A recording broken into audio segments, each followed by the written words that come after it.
During the 6th generation of consoles, I only had a PS2 and a GameCube, so I never really got to experience any Xbox exclusives until I got a 360. And I'm kinda glad that I missed out on the original Xbox. I picked up a used copy of Blinx at a game store that carries all manner of video games for about $6, and after playing it for about an hour and a half, I feel that I greatly overpaid. I feel very, very ripped off. I spent a good portion of the game calculating how much I should have been paid to remove it from the store. I think $25 is a good price, after all it's not Bubsy 3D or Sonic 06. First off, I'm going to address the title.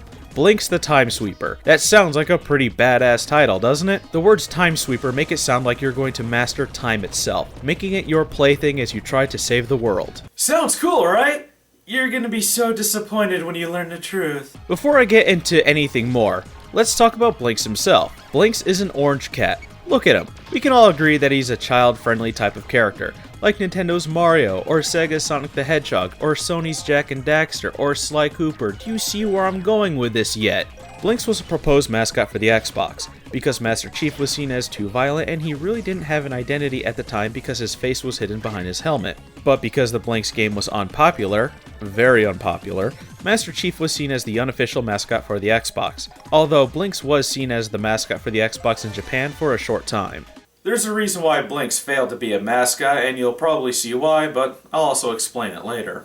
The game looks alright as long as nothing is moving, but the frame rate is abysmal for an Xbox game. I'm not sure if it's because I'm playing it on a 360, but I've played other original Xbox games on a 360 with no issues, and Blinx is on the compatibility list. I can't say that the game is pretty because it's really not. It's cartoony, but not pretty. It is possible to do both, like Dust and Elysian Tale or Sonic Generations. They're cartoonish looking, but they're pretty at the same time. The music for the most part sucks, especially for the first world. It's so bad that it plays in your head even when you're in different worlds. It sounds like robot ducks singing in off-key quacks. It's annoying. Make it stop! Make it stop! Make it stop! Aside from the music being total garbage, there's other mistakes that were made along the way that make you wonder what they were thinking or if they were just incredibly lazy.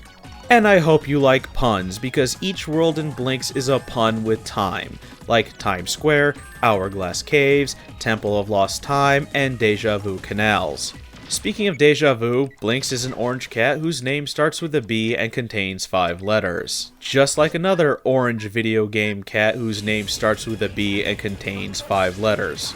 Firstly, the level design is pretty schizophrenic. The first world is a grungy looking city, and it's implied in the opening cinematic that the reason why it looks that way is because of the flow of time being disrupted. The next stage is like Venice, Italy, and it looks fine, so the flow of time apparently has no effect on the scenery. I've said before that little touches like this can go a long way, but why bother showing a change in the beginning if you're not going to implement it later? I would like to have seen the world change back to how it used to be after I beat the boss at the least. And you can't say it's a technology limitation, as earlier games have done it. For example, in Sonic CD, the future would be either good or bad dependent on your action or inaction. In Blinx, there's not even a cutscene that segues you from world to world. This is something that was acceptable back in the cartridge days, but this is the 6th generation of consoles, and keep in mind that cutscenes became a staple in video games in the 5th generation, because we moved from cartridges to CDs, a format that could hold so much more information. I thought we moved away from cartridges so we could have more in-depth and complex games, but Blinx can't do that. No, he's got to go back to the primitive days of gaming. We're not on a Genesis or a Super Nintendo, we're on an Xbox here, 2 generations ahead of the consoles I just mentioned, but the lack of cutscenes that flesh out the story isn't the mistake that they made with Blinx. In fact, I haven't even scratched the surface here. Before I dive into other issues, I have to go back to the level design for a second. There's a clearly defined path from the beginning to the end. There are times where you can use certain things to your advantage to skip over certain sections, but I don't recommend doing it because you'll have to go back to the section you skipped to destroy monsters that were there in that area. Those last 7 words should be a huge hit on your objective that I'll get into later. And to make the levels feel longer, they made Blinx run incredibly slow. Mario can walk faster than Blinx can run, and his running animation has him moving really fast, so it looks pretty freaking silly. I'm not asking him to run at Sonic speeds, but I do want him to run at a speed that's consistent with his running animation. And with Blinx moving so slow, it makes the game very stressful because you're on a strict 10-minute time limit. It doesn't matter how many retries you have, it's game over and you have to do the level over again from the beginning. The Genesis Sonic games did it better. You had 10 minutes, and when you hit that limit, you lost a life and started at the last checkpoint you hit. In Blinx, there are no checkpoints. In case you haven't figured it out, Blinx is trying to be one of those old school platformers from the 90s. And not only is it a failure, it's a spectacular failure of monumental proportions. Blinx also takes the concept of one hit and you're dead to an interesting but very annoying new level. See those hearts in the upper left hand corner? Well, those are your retries. You start with 3 but can get a maximum of 9. But every time you take a hit, the game will stop and rewind to a certain point in time where Blinx will be safe.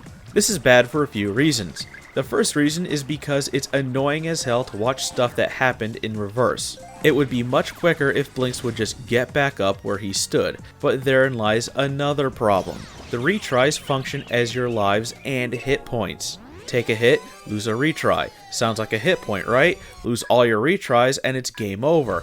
Now they sound more like lives. And finally, the worst part is that after you take a hit, there's a good chance that you won't end up in a safe spot. It's quite possible that you may take another hit because the retries rewind time and revive enemies. So you may have defeated an enemy that was about to attack, get hit by another enemy, time will rewind back to an earlier part, possibly reviving the enemy who now has another chance to attack you again and may actually succeed in attacking. Or you can dodge an enemy or their attack, get hit by another, time rewinds, and you get hit by the one that you avoided. And there is no variety in the enemies. There's maybe only 4, and all they did was copy, paste, and color swap them to make it seem like there's more. The other alteration that they made was just giving the duplicated enemies a larger health pool, so instead of taking 1 hit, they take 2 or more.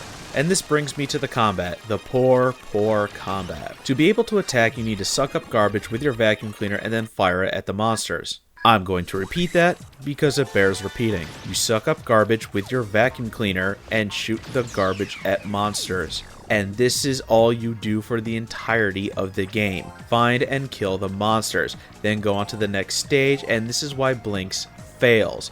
It is incredibly boring and repetitive.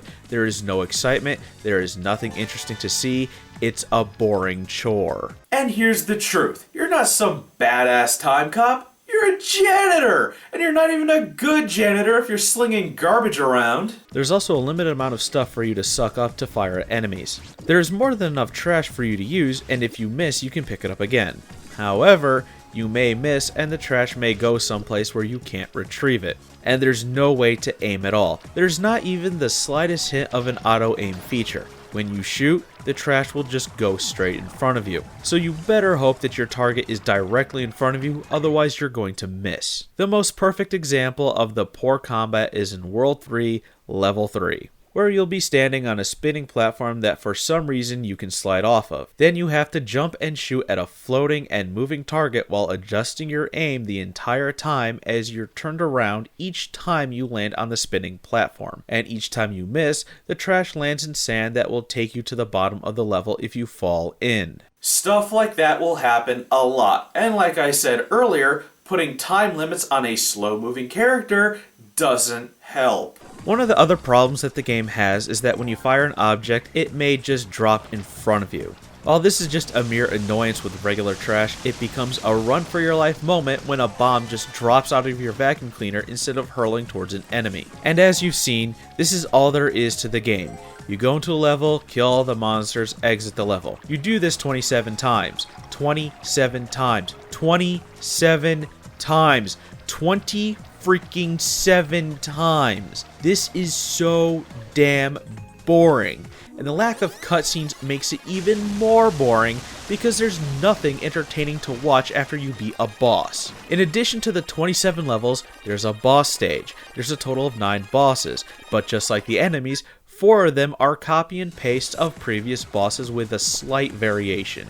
And then there's the time manipulation mechanic, and with that we've reached the bottom of page 3 of my script. Normally my reviews only average about 3 pages, and when I've gone beyond that, something is seriously wrong with the game. So Blinx has the ability to manipulate time. He can pause, rewind, fast forward, record, or slow time down. All of this is useless. I've gone through several stages without needing to use them except twice, and those 2 times, I had to use the record function to open a door and to operate a seesaw. The record function requires practice, because if you can't see into the future, you won't know what you need to do to solve a puzzle that requires the record function. You may be able to control time, but it's very limited in what you can do. First, to get a time control, you need to collect at least 3 of the same time gems. Blue moons for pause, purple pluses for rewind, orange pyramids for fast forward, green diamonds for record, yellow stars for slow, and red hearts for a retry. They're always after me, Lucky Charms. They're magically delicious. There's 2 ways to get these gems. Find them lying about, or from defeated enemies who will always drop 3 random ones. And in my experience, it's never the ones you need, and because the time control mechanic is so useless and barely ever needed, there's no real point in collecting them. I've used pause once to get a secret item, rewind once to get some gold, and twice to actually progress through the stage. I've used slow once or twice to defeat an enemy. I got 13 stages in and realized how useless the time mechanics were since I barely used them. In the beginning, you can only have 3 time controls, but you can increase how many you can hold up to a maximum of 10 through the shop by purchasing more space. However, I didn't do this because the time controls are useless for 95% of the game. Also, this game can't do math at all. If you collect 4 kinds of gems, you get 2 controls instead of 1. Well, once I had 3 records. Then I collected 4 rewind gems. I gained 2 rewind controls and lost 2 record controls, so I had 2 rewinds and 1 record. But then I grabbed 4 record gems. However, I only gained 1 record and lost 1 rewind, so I had 2 records and 1 rewind. I should have lost the 2 rewind controls and gained 2 record to bring me back to 3 records like I had earlier. So you're telling me that a game that is built with complex mathematical calculations can't do grade school math?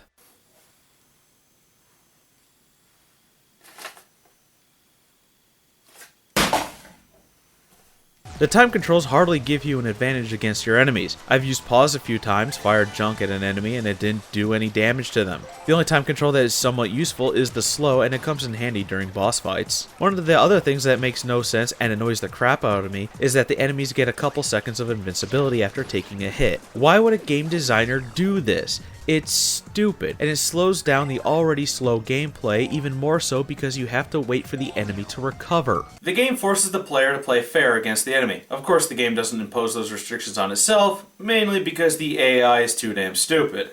As the difficulty is that if you don't conserve your time controls or don't collect the gems in the correct amounts, you may end up in a situation where you won't be able to progress because you'll need a time control you don't have. And these gems don't respawn. Once you collect them, that's it. And you're not always guaranteed to get the gems you need. If you screw up, you have to start the level over again. So even if you only have a few enemies to go, or if the exit is behind a door that requires 2 switches to be hit at the same time, all that progress is wasted because you don't have the proper time control to proceed. When you complete a level, you get a sense of relief rather than a sense of satisfaction, and it doesn't help that all you're doing is just killing the same monsters over and over again. The story of Blinx can be summed up in 3 words. Save the princess. I know you guys want me to expand on the story, so here we go. Blinx works at a time factory, a facility that is outside the space-time continuum that manufactures time and delivers it to all other dimensions. An interesting concept, but why does time come in the form of Lucky Charms? Blinx works as a time sweeper.